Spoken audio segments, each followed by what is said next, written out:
Okay friends, ఈ video వచ్చేసి మనకి పన్నీర్ పసందాతో ఎగ్ బిర్యానీ లేదు అంటే ఎగ్ ఆలు పులావ్ అన్నమాట.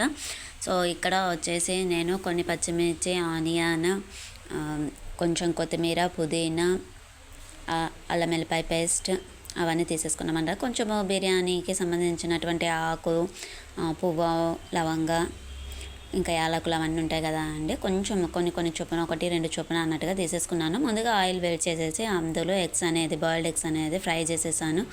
ఉప్పు, కారము, పసుపు వేసేసి తర్వాత పచ్చిమిర్చి, ఆనియన్, అల్లం వెల్లుల్లి పేస్ట్ అవన్నీ వేసేసి చాలా చక్కగా వేపేసుకున్నాను అన్నమాట.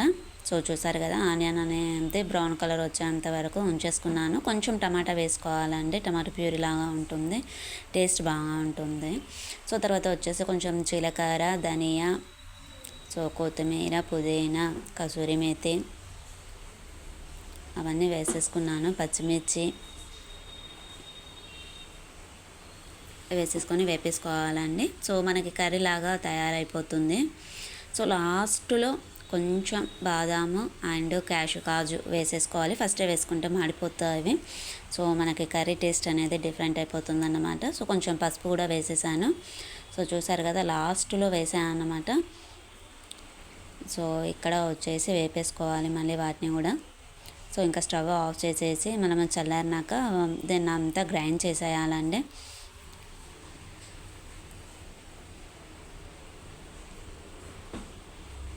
సో గ్రైండ్ చేసేసి చూసారు కదా, మనము అది వేపే అప్పుడే స్మెల్ అనేది భలే వచ్చిందండి. బిర్యానీ ఆకు అవన్నీ వేసాం కాబట్టి. ఇక్కడ అండి రైస్ని బాయిల్ చేసేసుకోవాలి, బాయిల్డ్ రైస్ అన్నమాట. సో అందులో ఫస్టే సాల్ట్ వేసేసుకున్నాను. ఎవరికి అలవాటు వాళ్ళకి ఉంటుంది కదా. సో ఫస్టే సాల్ట్ వేసేసాను. తర్వాత పోపు పెట్టేసి అందులో పచ్చిమిర్చి, బిర్యానీ ఆకు, కొత్తిమీర, పుదీనా, సో ఇక్కడ వచ్చేసి అండి ఆలు, క్యారెట్, బఠానీ అన్నీ ఉడకబెట్టేసుకున్నాను అన్నమాట. జింజర్ గార్లిక్ పేస్ట్ అవన్నీ వేసేసి వేపేసుకోవాలి.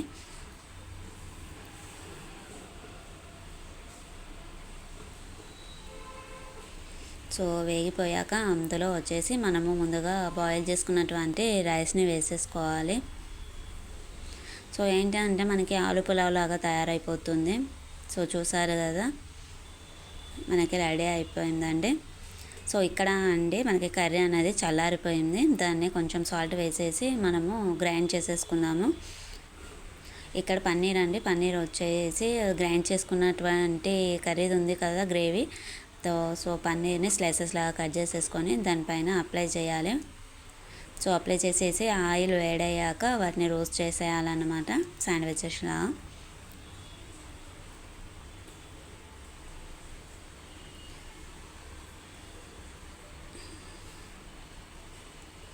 సో రోస్ట్ అవుతాయండి, అవి చక్కగా రోస్ట్ అయిపోతాయి. కాకపోతే మధ్య మధ్యలో చూసేసుకోవాలి మనమే.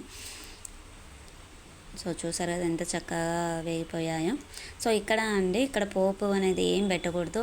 ఆయిల్ వేడయ్యాక అందులో మనము రెడీ చేసుకున్నటువంటి గ్రేవీ ఉంది కదా, దాన్ని వేసేసుకొని చక్కగా మరగనివ్వాలి అండి. బాగా అంటే ఏమంటారు, ఉడకనివ్వాలి. సో మనకి పచ్చివాసన అనేది అంతా పోతుంది. సో అందులో ఎగ్స్ అనేది వేసేసి మనము మూత పెట్టేయాలి. ఎందుకనంటే ఎగ్ కూడా ఫ్లేవర్ అనేది పట్టేయాలి కదా. సో తర్వాత వచ్చేసా అండి, ఆల్రెడీ మనం పచ్చిమిర్చి వేసుకున్నాం కాబట్టి సరిపడే అంత కొంచెము కారం పొడి వేసుకోవాలి. లాస్ట్లో వేసుకోవాలా అండి పన్నీర్ అనేది. ముందే వేసేసుకుంటే ఏంటి అని అంటే చాలా మెత్తగా అయిపోయి విరిగిపోతాయి. సో వేసేసుకొని ఒక 2 minutes అలా మూత అనేది పెట్టేయాలి. సో పెట్టేస్తే మనకి ఏంటి అని అంటే ఆ స్మెల్ అనేది మొత్తము గ్రేవీ అంతా పండుకి కూడా పట్టేస్తుంది. సో ఇక్కడ చూసారు కదా, మనకి ఆలు పులావ్ అనేది రెడీ అయిపోయింది. ఇప్పుడు ఆ గ్రేవీని అంతా ఇందులో అప్లై చేసేయాలన్నమాట. సో 2 లేయర్స్గా పెట్టేసుకోవాలి. మనం మామూలుగా బిర్యానీ చేసుకుంటాం కదా అండి, అలాగే. సో మళ్ళీ పైన ఒక లేయర్ పెట్టేసి మళ్ళీ పెట్టేయాలి, మూత పెట్టేయాలండి. ఇది నుంచి కొంచెం ఆయిల్ కానీ బటర్ లేదు అంటే నెయ్యి వేసేసి మూత పెట్టేయాలి ఒక 2 minutes అన్నట్టు. సో మనకి టేస్టీ పన్నీర్ పసంద ఎగ్ బిర్యానీ అనేది రెడీ అయిపోతుందండి. సో చూసారు కదా, బాయ్ ఫ్రెండ్స్. ఛానల్ని సబ్స్క్రైబ్ చేసుకొని పక్కన ఉన్న బెల్ ఐకాన్ని ప్రెస్ చేయండి. మేము పెట్టేటువంటి వీడియోస్ మీకు నోటిఫికేషన్ రూపంలో వస్తాయి. Okay friends, bye. ఉందాం ఇంకా మళ్ళీ మరిన్ని విషయాలతోటి మంచి మంచి వీడియోస్ తోటి కలుద్దాం.